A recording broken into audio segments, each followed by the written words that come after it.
Good morning everybody.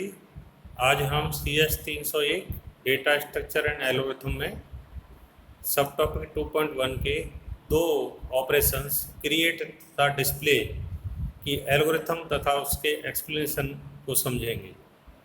सबसे पहले हम एल्गोरिथम क्रिएट करने के लिए कुछ वेरिएबल डिसाइड करेंगे, जैसे स्टार्ट करने के लिए, न्यू नई नोड क्रिएट करने के लिए, PTR पॉइंटर के लिए, डेटा जो है उस नोड का डेटा फील्ड जानने के लिए, इंफॉर्मेशन उस डेटा के अंदर क्या इंफॉर्मेशन है, और कंटिन्यू होता है आगे अपन ले जाएं, क्रिएट करें आगे नोड, तो कंटिन्यू करने के बाद ही अगली नोड क्रिएट होगी। तो सबसे पहला जो स्टेप होगा इस एल्गोरिथम का वो है इनिशियलाइज कॉमन मेमोरी एलोकेशन। तो कुछ कॉमन मेमोरी एलोकेट करनी पड़ेगी ये तीन वेरिएबल को, स्टार्ट, पॉइंटर और न्यू को। तो यहाँ पर स्टार्ट START है और PTR पॉइंटर को रिप्रेजेंट कर रहा है तथा न्यू नई नोड के लिए। तो सबसे पहले स्टेप में हम एलोकेट मेमोरी कर देंगे। दूसरा स्टेप इसका होगा, इसमें जो है न्यू जो सेट करेंगे न्यू को, और उसमें डेटा जो है हम उसमें इनपुट कर देंगे। तीसरा स्टेप होगा कंटिन्यू करने के लिए, यस अगर करते हैं तो नई नोड क्रिएट होगी, और अगर हम नो करते हैं, एन करते हैं, तो वहीं पर स्टॉप हो जाएगा और ये जो है कंप्लीट हो जाएगा, ख़त्म हो जाएगा। तो सबसे पहले अगर यस क्रिएट कर हम देते हैं कि भाई यस करते हैं, तो ये रिपीट निम्नलिखित 5 स्टेप जो है इसमें रिपीट होंगे। सबसे पहले मेमोरी एलोकेट की जाएगी न्यू को, और फिर न्यू को जो है डेटा दिया जाएगा, नई जो नोड होगी उसको डेटा दिया जाएगा, और इसके बाद पॉइंटर को सेट कर दिया जाएगा नेक्स्ट पर। नेक्स्ट का मतलब है नेक्स्ट अगली नोड के लिए पॉइंटर सेट कर दिया जाएगा, वो नई नोड होगी, और फिर पॉइंटर न्यू नोड पे रहेगा, और फिर आगे फिर वही स्टेप रिपीट होंगे। एलोकेट की जाएगी मेमोरी, फिर नए नोड को डाटा दिया जाएगा, और फिर उसके बाद नेक्स्ट पे पॉइंटर चला जाएगा।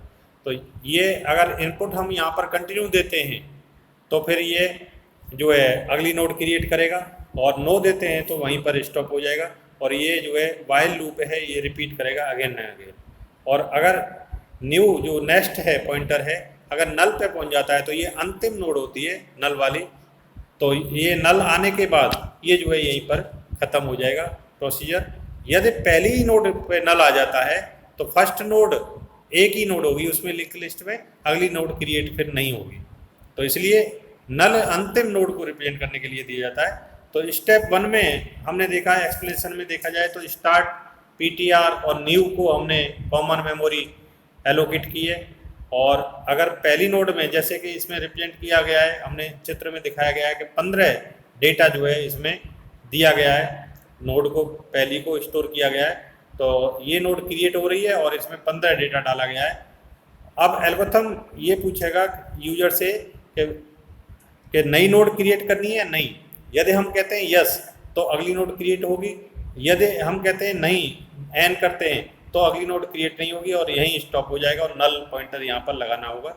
तो लॉजिकल रिप्रेजेंटेशन इसका जैसे पहली नोड को दिया हुआ है 15 है, और 1000 इसका जो है अगली नोड का एड्रेस है। तो पॉइंटर के अंदर 1000 लिखा होगा तो पॉइंटर उस नोड को फिर रिप्रेजेंट करेगा। अगर हम पॉइंटर 2000 कर देते हैं यहाँ पर, तो वो इस नोड को पे रिप्रेजेंट करके अगली नोड पे चला जाएगा, 32 वाली जो नोड है, तीसरी नोड उस पर चला जाएगा।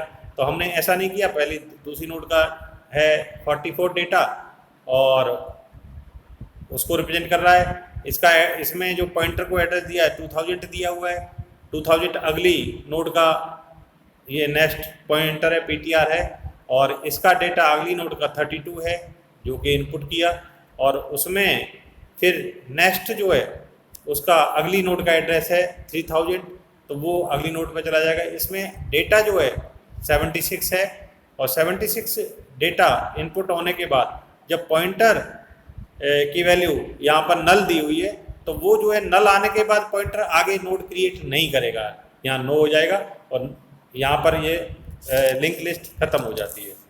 इसके बाद दूसरा जो हमारा ऑपरेशन है वो ऑपरेशन है डिस्प्ले वाला ऑपरेशन, और डिस्प्ले क्या करता है कि जो नोड होती है उस नोड की वैल्यू को हम जो है स्क्रीन पर डिस्प्ले करा सकते हैं। यदि एक ही नोड की लिंक लिस्ट है तो पहली नोड की वैल्यू डिस्प्ले करने के बाद वो जो है उसको जो है दूसरी नोड की वैल्यू नहीं देगा। यदि पहली नोड में कोई डेटा नहीं है तो सबसे पहले तो ये इसको चेक करेगा कि ये नल है या क्या है। स्टार्ट में अगर नल आ जाता है तो फिर आगे कोई नोड नहीं है और उसमें डेटा नहीं है तो हम कहेंगे ये एम्प्टी लिस्ट है, इसमें कोई आगे लिस्टिंग नहीं है। अगर एक नोड भी जुड़ी होती है तो वो वन नोड की लिस्टिंग हो जाती है। लेकिन अगर स्टार्ट दिया हुआ है, पॉइंटर है और पॉइंटर आगे किसी को रिप्रेजेंट नहीं कर रहा है, हम कहते हैं कि जो है स्टार्ट इक्वल टू न्यू, तो यहाँ पर कुछ भी नहीं होगा, आगे केवल स्टार्ट ही शो करेगा और वो लिंक लिस्ट में नोड क्रिएट नहीं होगी। तो इसमें जो डिस्प्ले के लिए होती है तो डिस्प्ले में अगर हमारी पिछली वाली उसको देखें लिंक लिस्ट को तो उसमें हमारी 4 नोड थी और 4 नोड का डेटा डिस्प्ले करना है। तो इसके लिए अगर एल्गोरिथम बनानी है तो 4 नोड जरूरी नहीं, हम कॉमन एल्गोरिथम एक बना देते हैं। कॉमन एल्गोरिथम के लिए ये होता है, सबसे पहले इसमें स्टार्ट में ये चेक करता है कि वो नल है या क्या है। यदि वैल्यू नल रहती है इसमें तो फिर हम उसमें प्रिंट कर देंगे कि एम्प्टी लिस्ट है और एग्जिट कर जाएंगे। इसके बाद स्टेप 2 में पॉइंटर फिर उसके बाद फर्स्ट नोड को करेगा, क्योंकि जो है हमने नल नहीं है, उसमें नल नहीं आया और तो एम्प्टी नहीं है, इट मीन्स इसमें कोई नोड दी हुई है। तो पॉइंटर जो है फर्स्ट नोड को इंगित करेगा, रिप्रेजेंट करेगा और फर्स्ट नोड की वैल्यू फिर डिस्प्ले होगी। तो पॉइंटर जो है स्टार्ट पे चला गया, स्टार्ट के बाद फर्स्ट नोड का डेटा जो है वो हमारा डिस्प्ले हो जाएगा। इसी प्रकार स्टेप 3 में रिपीट करेंगे इसी को, सेम को, पीटीआर नेक्स्ट को रिप्रेजेंट करेगा और जब तक कि नल नहीं आ जाता तब तक जो है ये स्टेप रिपीट होंगे।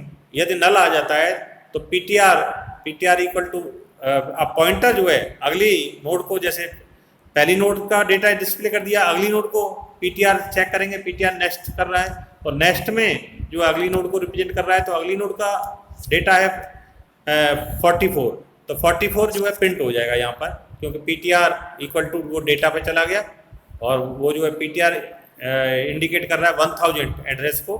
तो और 1000 वाली एड्रेस वाली नोड का डेटा जो है 44 है, तो डेटा जो है वहाँ पर प्रिंट हो जाएगा। इसी प्रकार जो पॉइंटर है 2000 वो तीसरी नोड का है एड्रेस है और वो तीसरी नोड को इंडिकेट कर रहा है, तो हम जो है PTR equal to next check करते हैं और फिर पीटीआर पर जो वैल्यू है, डेटा है, उस डेटा को ये डिस्प्ले कर देता है।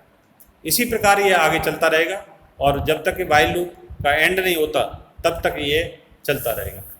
तो हमने जो है इसके 2 ऑपरेशंस पढ़े।